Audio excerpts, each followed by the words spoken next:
皆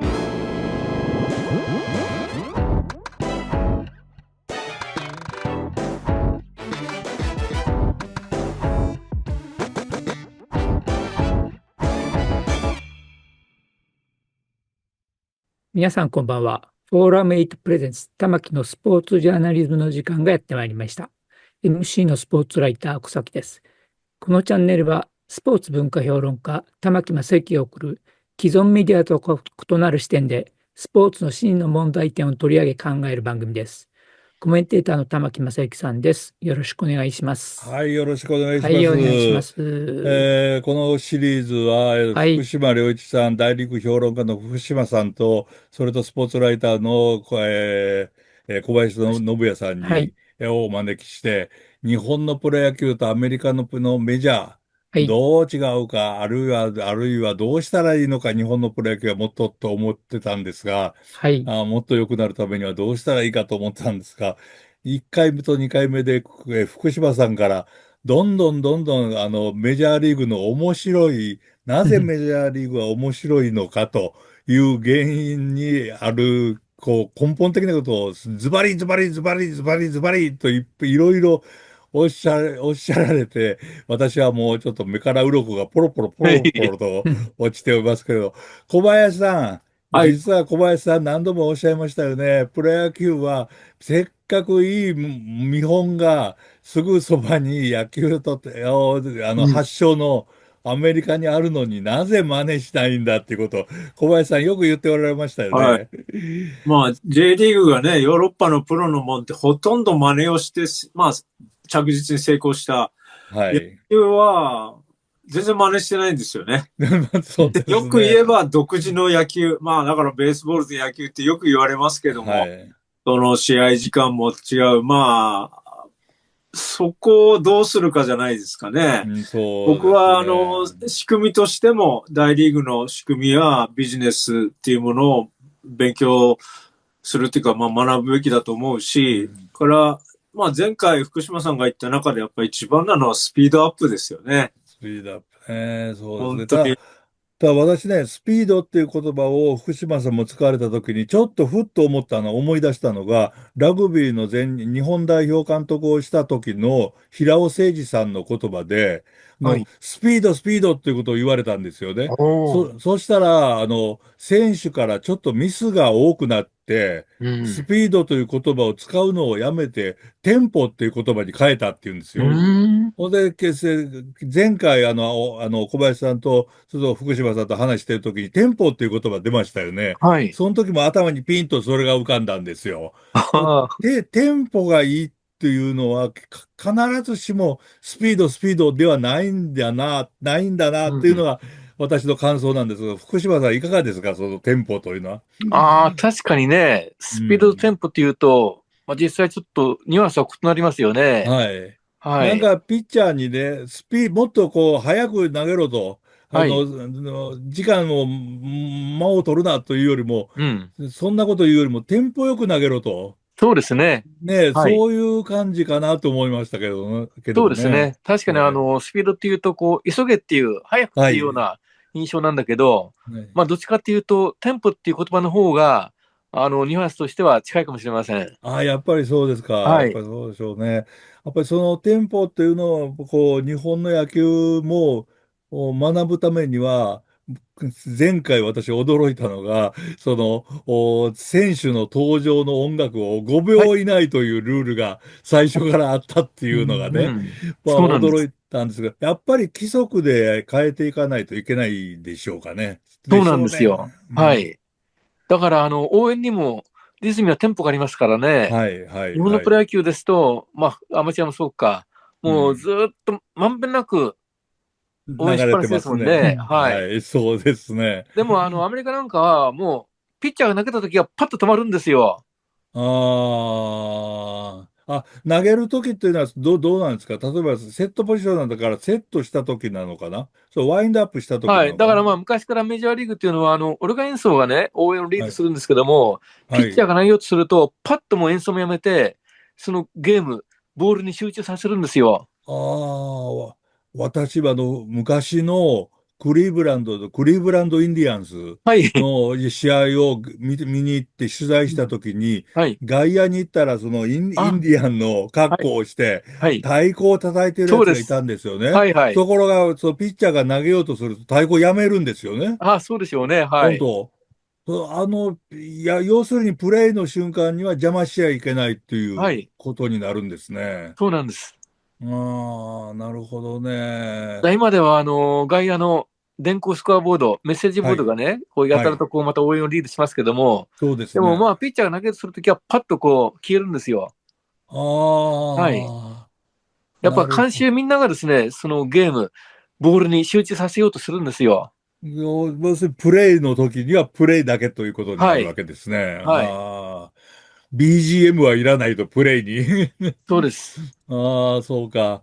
小林さんいかがですか？いや、確かに、前回、テンポっておっしゃった時に僕もドキッとしましたね。やっぱテンああ、ポそうですか。ね。ええ。うん。あのそれは、ルールでも、そうです。まあ、日本にはウルトライントロドンみたいなのがありますから、はい。そのね。短時間でも表現できるっていうはい。ことを応援団もちょっと考えてくれれば、ううん。ん。いけるんじゃないかなと思うのと、あとうん。もう一つは、ルールで縛るのと、やっぱり日本のうん。野球とアメリカの野球の一番の違いって、うん。選手に任せるか、監督が指あ図するかっあ、ていうのがあると思うんですよ。もちろうん。んアメリカでも采配はするけど、うん。1から10まで監督がね、うん。指示を出すって、まあ、日本プロ野球はね、高校野球ほどじゃないですけども、はい。高校野球なんかもう100%指示に従えみうたいなね、ん。うん。どっちが主体なんだっていう部分が、日本とアメリカの野球の大きな違いじゃないかな。うで、なんでん。試合が面白くなるんだって言ったら、やっぱアメリカは野球をやってるからですよね。うん。うん。笑っちゃいけないけど、その通りですようん、ね。そうですね。うん。プレイをして、ちゃんとしてるわけですね。うん。うん。それにもう一つ、アメリカではピッチクロックと同じように、ピッチ、あれなんて言いますピッチロックコムでしたっけ？ですか？ピッチえ、コム。ピッチコムですか？ピッチサインコム。交換。はい。要するにサインの交換を、ええ。あれ、言葉で伝わるんですね。そうそう、ボタン音声が出るんでを押すと。すよ。はい。音声が出て、だから、日本の野球とか韓国の野球でそれをやると、やかましくって聞こえない時があるから、っああ、確てかに。はい。言った時に、うん。それは作戦になりますねって言ったやつがいましてね、この前取材した人なんですけどね。それって選手妨害じゃないですか、ええ、それプそうレイのですよ。ね。でもあれももう、あれは2年前からでしたっけ？ピッチコムが使われるようになったのは。あ、そうですね。はい。ですね。あれはなんかもともとはマジシャンが使っていたらしいですね。マジシャン。あ、そうですか。舞台で、あ、なるほ連ど。絡するときに腕をちょっとそこのボタンを押すあ、と、もう一人のマジシャンに何をするかが伝わってとなるいう、ほど。それで開発された機械が、はい。サイン、要するに試合を短くするための道具として使えるんじゃないかとメジャあ、ーリーグの人に、発見されたというか、そうですか。面そこから白いですね。開発だというへふうに聞いえ。たんですけれども、でもあれは全くもう問題なく一般に、行き渡りましたよね。はい、そうです。ですね。もう浸透しています。で、来年は WBC なんかでも使うっていうんで、日本人もそうなん使ですよ。おうとしてますけれども、はい。なるほどね。あれも一つのアイディアといいますか、はい。なるんでしょうね。日本で水野がそれを作って、ええ。阪急ブレーブスの上田監督に店に行った時に、おお。上田さんがたった一言、これは妨害電波でダメだって言ったんですよね。そうなんですか。当時もうすごいサインの盗み合いで、妨害電あ波まで出していたという。あ、ああ、ヘルメットの耳当てに受信う機があっん。て、盗んだサインを伝えてうん。いたの。それを慌てて、妨害電波でキーンという音がしたので、ヘルああ、メットを脱いで、目にゴミが入ったようなふりしなるて、ほど。阪急ブレーブスの足の速い F 選手が、あ、そ、福本選そ、そ手。やられたということを聞いたことがありますけそうですか。れどもね。でもアええ。メリカでどうなんですかね。アメリカの野球が、ベースボールが面白いとその理由、もっと他にも何かありますか？いろいろ教えていただきました。それこうん。そ、音楽は、まあ、選手入場の音楽はうん。短くもそうだし、うんうん。ベースを大きくしたこともそううんですうん。し、もういろいろアイディアがありますけれども、いやー、まあ、細かいこと言えばね、いっぱいあると思いますけど、ええ、あれやっぱ一つはですね、やっぱりそのプレーの演出っていうものを考えると、メジャーリーグの外野フェンスっていうのは、大体まあ、8フィート、あ、約2メートル40センチの高さなんですよ。はい、高さが、はい。ええ、まあ、球場によってはね、ボストンフェンウェイパークのように、あ、レフトにグリーンモンスターとグリーンか、そういうのもありモンスター、でっますけど、かいのが、はい。でも一般的には、外野フェンスのうん、高さは2メートル40センチなんですよ。なるほど、はい。なぜかというと、外野手がフェンス際でジャンプして、ホームランボールをキャッチできるのが、その高さなんですよ。うわーキャッチできないようにするんではなくて、キャッチできるような高さそうです、でそうです。はい。とどめるわけですね。うはい。だからん。フェンス際のホームランを奪い取るかどうかっていうですね、プレーがうん。生まれるわけなんですよ。なるほどね。それも一応ルールと一応というか、ルールルール化してる。にはないですけども、はい。やっぱりいかにいいプレーを見せるか、そういったうん。ものを演出させるかっていうことも考えてるんですよ。なるほどね。まあ、はい。それはベースを大きくしたというのと同じような発想で、はい、そうですプレーね。が面白くなるわけですね。はい。小林さんいかがですか？いやー、なんかね、必ず手首から先のグローブがね、うん。フェンスの向こうに行く、ギリギリ、ギリギリのところにあるっていう。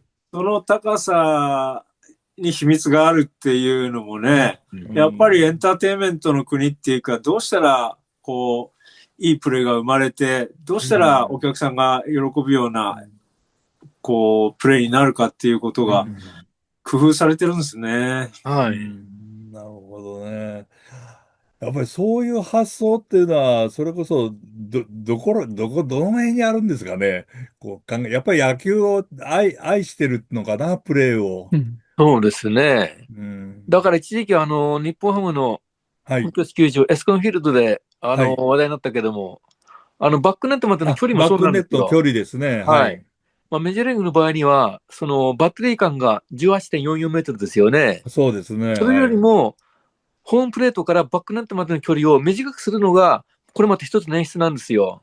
それはああ、まあ臨場感を高めるのは第一ですけども、うん。あとはやっぱり冒頭やパスボールなどで、はい。キャッチャーがそらした場合に、はい。はい、すぐにボールが跳ね返ってくる、あるいはなるほど。取りに行ける、はい、なるほど。それが長いと、もう完全にあれですよ、三塁ランナーは悠々ホームインできるし、はい。極端に言えばセカンドランナーまでがホームインできるぐらいの時もあるんですよ。はい。でもそれをはい。阻止するために、バックネットまでの距離を短くするんですよ。なるほどね。そうですね。そうか。でも考えてみたら、日本のプロ野球の野球場もだいぶ変わりまして、はい、そうです。シートがだいぶ、レフト線とライト線の外野の方では、ええ、スペシャルシートで張りはい。出してきたりとかしましたけれども、それは単にお客さんをたくさん入れるためではなくって、うん、こっちの方が野球が面白いだろうと。うん。いう発想がどこにあるかですよね。はい、そうなんです。ああ、なるほどね。小林さんどうですか？いや、そのバックネットまでの距離なんかはね、ええ、僕中学の野球をやってると、行くグうん。ラウンドによって全然違うんです。そうです。ああ、なるほど。なるほど。はい。そうすると、狭いところはもうほんと5メートルぐらいしかないところもあって、うん。ええ、そうするとすごいスリリングなんですよね。ちょっと横に跳ねたらサードからホームインできるし、まっすぐだと絶対無理なんですけうん、ど、うん。うん。その判断だとかね。で、うん。それ結構見てる方もヒヤヒヤするし、うん。うん、やっぱそこまでやっぱり楽しませようという発想でこう統一されてるっていうか、うん。それはやっぱり面白いですね。福島さん、はい。野球を楽しませようとする考えは、誰が持つんですかね。というのは、うん。日本では野球のこと考えてる人に私なんかもインタビューしたことたくさんあるんですけどはい。も、その時の基準っていうのが、勝つための基準になるんですよね。うん要す勝つため。るに、野球を面白くするための基準ではなくて、うん。要するに勝つためにはどうしたらいいかって、一番思い出したのは、昔、V 級巨人に牧野さんっていう、はい。牧野茂さんというヘッドコーチのそうです。方おられましたね。この方と結構仲良かったんですけども、はい。ちょっと明日早く後楽園球場来ないかって、面え白いことを見せてあげるからっていうので、はい。行ったら、うん。割に早くユニフォームに着替えて、うん。一塁ベースの、その後ろの方で、フェンスに向かってボールを投げつけてるんですよね。何回も何回も。おー。ほんで、そのうちに新聞記者がいっぱい集まってくるわけですええ、よ。ええ。ほんで、その何をしてんのかってわかんないんですけど、やってるんですよ。うん。ほんで、そしたら、あれ、牧野さん何やってるんですかって私が聞いたら、いや、あれはね、ってちょっと大きな声で新聞記者にも聞こえるように言うんでうん。すよね。一塁へ牽制球したときに、どの角度で、悪送球すれば、跳ね返ってセカンドが取れるて、ああ。走り出した悪送球だと思って二うん、塁へうん、うん。走ったやつを殺せるかって、はい。角度調べてんだよ、とかなんか言うわなるほけですよ。ど。そしたらもう、あくる日の新聞に出ますよね。ええ。そしたらもうそれで十分だって言うんですよ。うーん。でこれはやっぱりある意味面白い、野球に対する面白い考察なんですけれうん。ども、勝つためですよね。まあ、そうですね。相手を騙すためですよね、はうん、っきり言うと。うん。でも外野のフェンスを8フィートにしようとかいう発想はうん。出てこないですよね、そっかはい。らは。これ、その発想を出すのは、どうなんですか、コミッショナーの補佐してる人なのかな、どういやいや、なんですか。それはやっぱり各チームだと思いますけども。おー。まあ、それとやっぱりよく言われるのは、本拠地球場が外野がはい。広くて、ピッチャー有利な方がチームはうん。優秀できるっていう考えなんではい。すよ。そうですね。はい。だからはい。1990年代からうん。アメリカでは新球場の建設ラッシュが始まりましたけど、はい。当時はあえて外野を広くして、うん。ホームランが出にくいピッチャー有利の球場にするチームが多かったんです。はい、はい、はい。その顕著な例がシアトルマリナーズで、はい。2001年にイチローさんと佐々木投手がいた時代でしたうん、けど、うん。メジャータイ記録に116勝という圧倒的な強あ、さで優勝しましたけど、なるほど。あれやっぱり外が広くてホームランが出にくいピッチャー有利のうん。球場が大きな勝因だったんです。なるほど。うん。ええイチロー選手ならランニングホームランで十分だということでしょうね。ええだから逆に言うと、例えばボストンのレッドソックスがはい。84年間も優勝できなかった、世界一にならなかったうん。時期があったし、うで、まあ、前ん。におっしゃったように、カブスが108年間、なぜね、世界はい。一にならなかったというと、いずれも本拠地球場がバッター有利の球場なんですよ。なるほど。だそう考うん。えると、例えば日本のプロ野球でいうと、阪神タイガースの本拠地、甲子園なんかは、はい。昔のようなラッキーゾーンを取り外して、はい。どっちかっていうと、今は日本のプロ野球の12球団の球場を見ると、ホームランがうん。出にくい部類ですよね。なるほど。そのはい。辺にもやっぱり勝因があるんじゃないかなと思いましたけどもね。なるほどね。新しくラッキーゾーン作ってる球場なんかもありますからええ、ね。なんかええ、ね。そう。小林さんどうですか、そう。まあ、ということは、アメリカもやっぱり勝負にこだわってるところはあるといある。うとこうん。ろでしょうけど、はい。うん。さっきのエスコンフィールドのそのバックネット裏のことがものすごい問うん。題みたいにされたときに、僕ちょっうん。となんか半分笑いながら見てたんですけど、うん。やっぱりエスコンフィールドなんかはどっちかというと、お客さんに楽しんでもらおう、そのためにはっていう発想が、あそうそこにですね。現れてるわけですうん。それがよね。第一で。まあ、それがやっぱうん。りメジャーリーグの各球団にも根本的にはありますね。うでもやっぱり日ん。本だと、ルールはどうなってんだとか、ルールにうん。向いてんのにおかしいとかっていううん。うん。発想しか、語られないっていうところが、うん。ちょっとまあ野球ってそればっかりじゃうん。ないんだよねっていうとうころはい。ん。そうですありますね。ね。今年、ドジャースで日本人選手が大活躍して、そしてワールドシリーズに勝ったから面白いのではなくって、今年のワールドシリーズほど面白いプレーが山ほどあるシリーズはうん。なかったと。はい。福島さん、そっちの方でいいんですよね。そうです。おっしゃる通りだと思います。ね、そっちの方を強調しないとダメだというこはい。とですかね。そしたはい。らね。さあ、そしたら、福島さん、はい。日本のプロ野球、一番ここを直してほしいとかなんとかありますかね。いや、もう大リーグのたくさんあってきりがないですけども、なるほど。まあやっぱり日米の一番の違いというのは、やっぱり待遇面じゃないでしょうか。何ですか？待遇面、選手の待遇面。なるはい。ほど。はサラリーいはい。とか、年金とあか、あ、はい。様々な。はい。まあ、そなるほのあたりがやっぱどね。りメジャーリーグは魅力的ですもんね。そうですまあね。大体がだって、日本のプロ野球界に一流選手がメジャーに行けば、だって桁違いの年俸がもらえるわけですし、そうです。で、10年間プレーすれば、62歳になれば年金が満額で2000万円毎年入ってくるわけですし、はい。はい。そういったところを変えていかないといけないし、うん、あとはやっぱり日本球界がメジャーリーグに対抗するためには、まあやっぱり一国だけじゃ無理だって、やっぱこの辺はもう韓国、台湾含めたアジア全域でやっぱり挑むのが一番いいんじゃないでしょうかね。なるほど。なるほど。本当にその通りだと思います。うん。いえ私いえ。がこの右手をこう伸ばしているのは、この本を手に取ろうかと思ってたんですけれども、ここに書かれている、日本のプロ野球の、労働組合にはい。なって、まだまだ、アメリカの選手会のような力は持ってないですけれど、はい。やっぱり大谷選手が活躍できているのも、アメリカに行けるようになったのも、労働組合の権利要求の結果だといそのう言い通りです。方もできるわけですからね。はい。まあメジャーリーグの場合には、1960年代に、はい。ピーター・ミラーっていう人が、はい。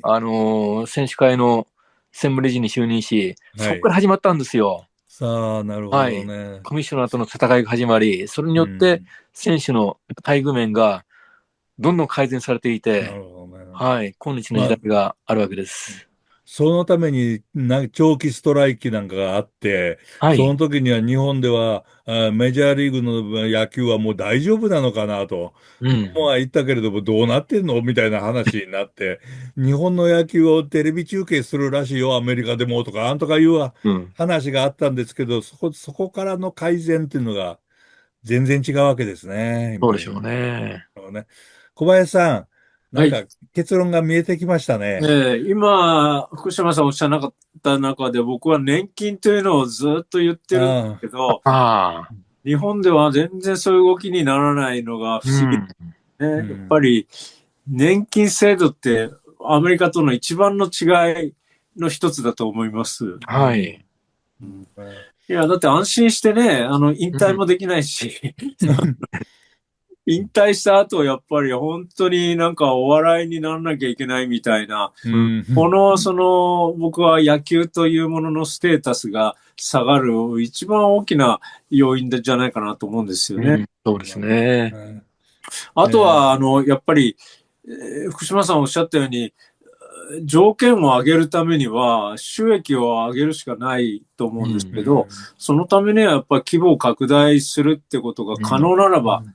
本当に前のシリーズでも言いましたけど、僕はもう全都道府県にやっぱプロ野球チームがあって、マイうん。ナーチームがいっぱいあって、で、うん。そうブーっていうものが裾野になってね、やって、で、子供から、もう中高年の人までが野球のできる環境があるっていう、うん。こういうふうになればね、おのずとトップチーム、まあ、プロ野球選手への待遇も変わってくるんじゃないかなと思うんですけどね。ああ、おっしゃる通りですね。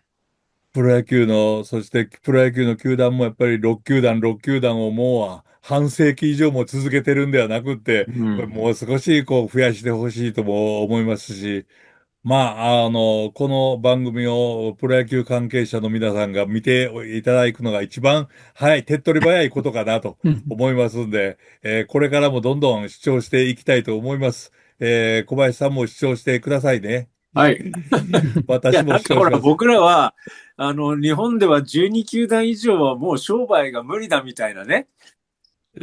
そんななんかこう、刷り込まれてるものがあって、それって結局、既得権を持ってる人たちが、他に商売広げさせたくないために、メディアを使って僕らを思い込ませてきたんだなと、今更ながら思うんですよね。私も思います。私も思いますし、そういうことを言っていると、出入り禁止にされたりとか、相手にされないというような、そういうプロ野球界を直してほしいと、これから思います。